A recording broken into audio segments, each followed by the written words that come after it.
नमस्कार साथियों, जय हिंद, जय भारत, वंदे मातरम, भारत माता की जय। साथियों, मैं फिर हाजिर हूँ आपके साथ में एक नई अपडेट लेकर। नई अपडेट क्या है? जेसीओ और जवानों की बढ़ी और मुश्किलें, हो रहे कई नियमों में बदलाव। अभी सेना में सर्विस करना भी बहुत ही कठिन हो रहा है। धीरे धीरे बहुत सी चीज़ों को चेंजमेंट किया जा रहा है, बदलाव भी जरूरी है। तो बदलाव क्या है, इसमें क्या मुश्किल पड़ रही है, वो मुश्किलों के बारे में बात करेंगे। इसमें बात करेंगे कि पहला पॉइंट, इसमें कुछ पॉइंटों के आधार पे मैं कवर करूंगा। तो ये लेटर आप देख सकते हैं और इसका लिंक मैं डिस्क्रिप्शन में दे दूंगा।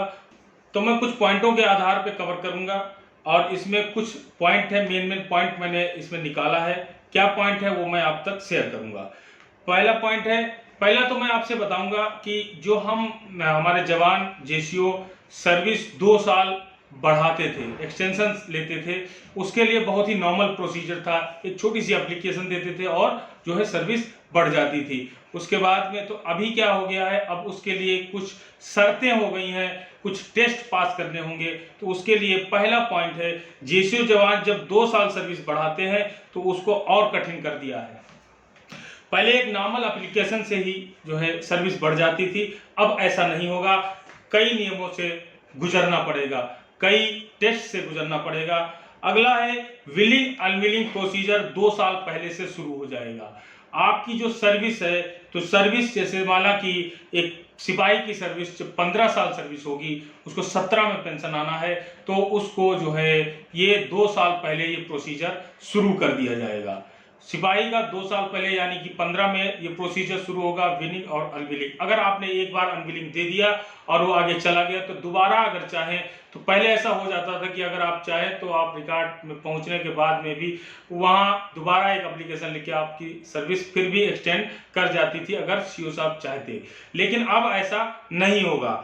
अब हो गया है, प्रोसीजर है कि आपको 2 साल पहले इसका प्रोसीजर शुरू होगा, 2 साल पहले टेस्ट होंगे, उसकी और एप्लीकेशन जाएगी, अनविलिंग प्रोसीजर होगा, विलिंग अनविलिंग भेजा जाएगा। तो ये सब चीजें 2 साल पहले शुरू कर दी जाएंगी। तो अब और उसके बाद नायक साहब का जो है 20 साल में प्रोसीजर शुरू हो जाएगा, जो हवलदार साहब हैं उनका 22 साल में शुरू होगा और सूबेदार साहब को 26 साल में, नायब सूबेदार साहब को 24 साल में। इस तरह से इसका प्रोसीजर शुरू किया जाएगा। अगला पॉइंट आता है, अगर आप लो मेडिकल कैटेगरी से आते हैं तो आपकी सर्विस नहीं बढ़ेगी, आपको एक्सटेंशन आप नहीं ले सकते हैं। अगला पॉइंट आता है, अगर आप स्पोर्टमैन हैं, आप कुश्ती करते हैं, रेसलिंग करते हैं, तो आपको उसमें छूट भी दी जाएगी। अगला पॉइंट आते हैं, टेम्परेरी कैटेगरी होने पर, अगर आप टेम्परेरी कैटेगरी हैं और अगर आप अप होते हैं, अप भी हो जाते हैं, तो टेम्परेरी कैटेगरी अप होते हैं तो आप अपनी सर्विस एक्सटेंड कर सकते हैं। अगर आप नहीं होते हैं तो आप सर्विस एक्सटेंड नहीं कर सकते हैं।